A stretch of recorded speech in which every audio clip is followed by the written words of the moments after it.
incarnation.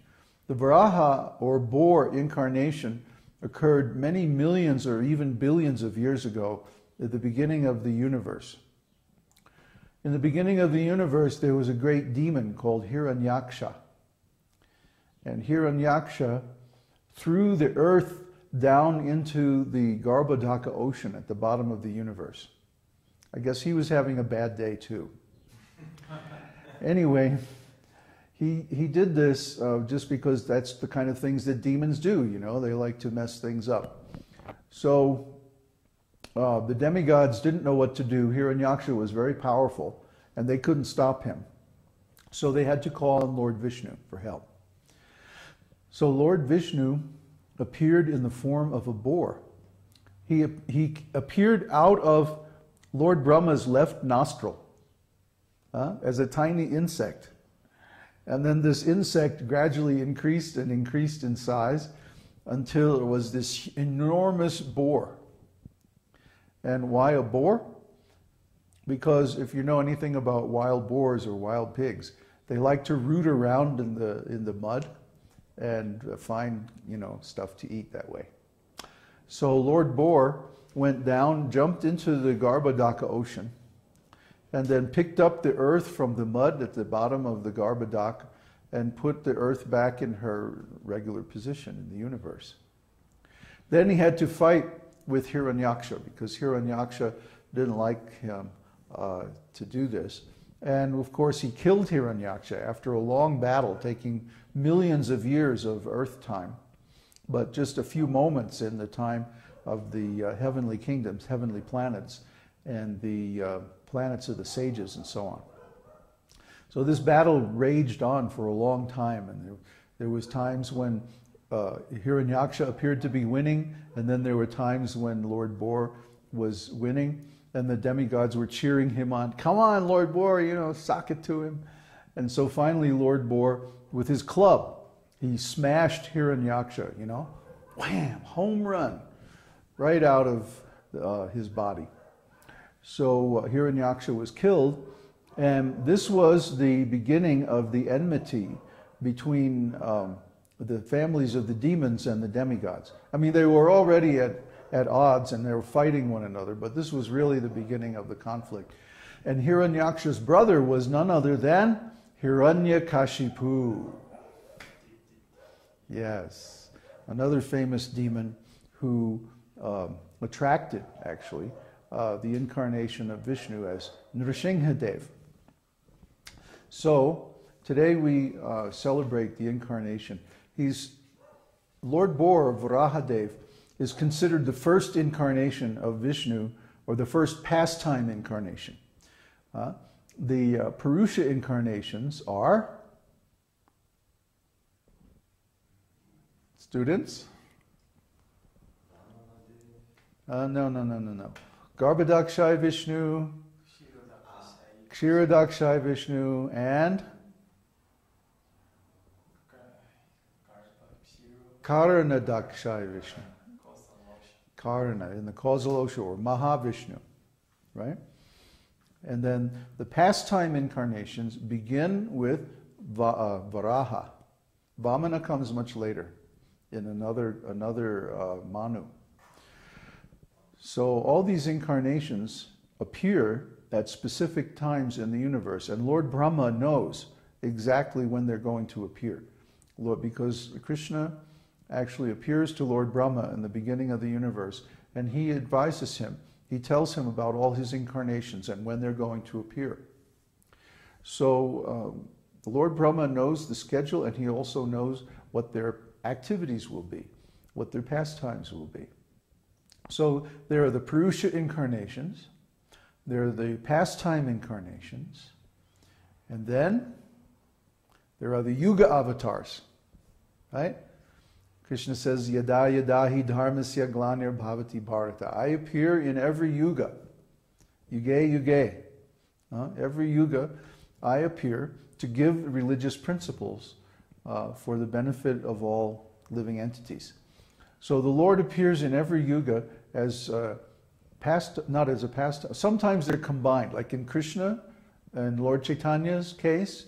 They are combined pastime incarnations and yuga avatars. But more often they're separate. For example, in the Satya Yuga, the Nara Narayan Rishis are the yuga avatars.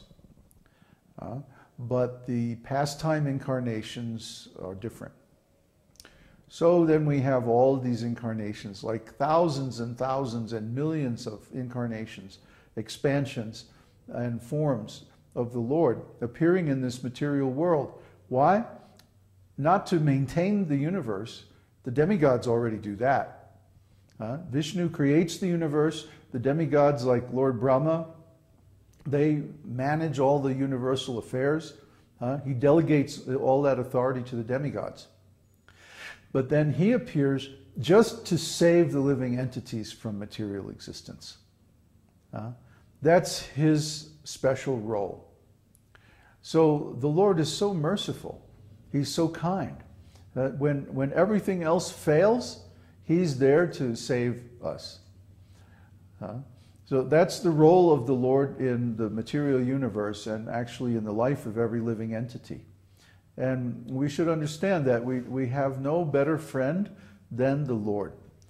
He's always there. He's the last resort. And when things get really desperate, if we take shelter of him, we'll be saved. So just like the Earth planet, when she was thrown into the ocean, she went to Lord Brahma, and then Lord Brahma went to the Lord and begged for his intervention. And he certainly came and made everything right. So we can also do that. When we're thrown into despair, or when we're confused, or attacked, or something like that, we can always take shelter of the Lord, and he will always respond if we're sincere. That's the criterion. We have to be sincere. Just like there was one devotee who made all kinds of promises. I'm going to do this, I'm going to do that, I'm going to bring all these friends of mine to your workshop in San Diego. Oh, I'm going to do this. And then he even took a devotional name, and he was so enthusiastic and all this stuff. And then what happened? Nothing. He didn't make good on any of his promises. It made him look like a fool, you know. And we even have some devotees who took initiation from us. And then they agreed to do certain services, and then they didn't do it. And this makes them look like fools. That makes them look like they're not sincere, and they're not sincere. Servants of Maya. Well, yeah, they're servants of Maya. Maya means illusion. Maya means false promises. Just like when the politicians, there's a big political race right now in the U.S., and the politicians are making all kinds of promises. Oh yeah, we're going to reform the government, we're going to do this, we're going to do that, improve the economy, blah, blah, blah, blah, blah, right? And everybody knows that most of these promises are false. But still the game goes on anyway. Why?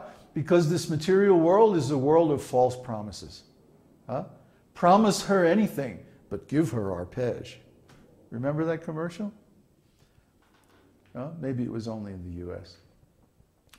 But anyway, that's the cynical viewpoint of the materialists is, I'll say anything to get what I want, but then I don't care. I'm not going to have to actually do what I said I was going to do. I'm just going to say whatever I need to say to get what I want, and that's it. We see this all the time. So in material life, we're constantly experiencing false promises. But a devotee is not like this. A devotee values his word of honor, first of all. If he says, I'm going to do this, I'm going to go here, I'm going to show up there, I'm going to do that, then he better do it. Because the first qualification of a transcendentalist is that he says what he's going to do, and he does what he says he's going to do. His word of honor is good. It's as good as gold. If he says, I'm going to be your disciple, I'm going to follow these rules and regulations, I'm going to do service, I'm going to remain loyal to the sampradaya and all that, He has to do that. And if he doesn't do it, it means that he's not sincere and he's just a fool. He's a rascal, actually. Rascal means someone who makes false promises. We know there's such a thing as a sincere rascal. We've experienced this, where we'll say to them, you really should follow this spiritual process and chant and so on. And they frankly say, no, I can't do it. I can't stop eating meat. I can't stop illicit sex life. I just can't do it. That's a sincere rascal. And we prefer a sincere rascal rather than an insincere so-called devotee. Someone who says, oh yes, I'm your disciple, I'll do whatever you say, you're my spiritual master, isn't this great? Oh yeah, this is wonderful. And then what happens? They go away, they don't show up.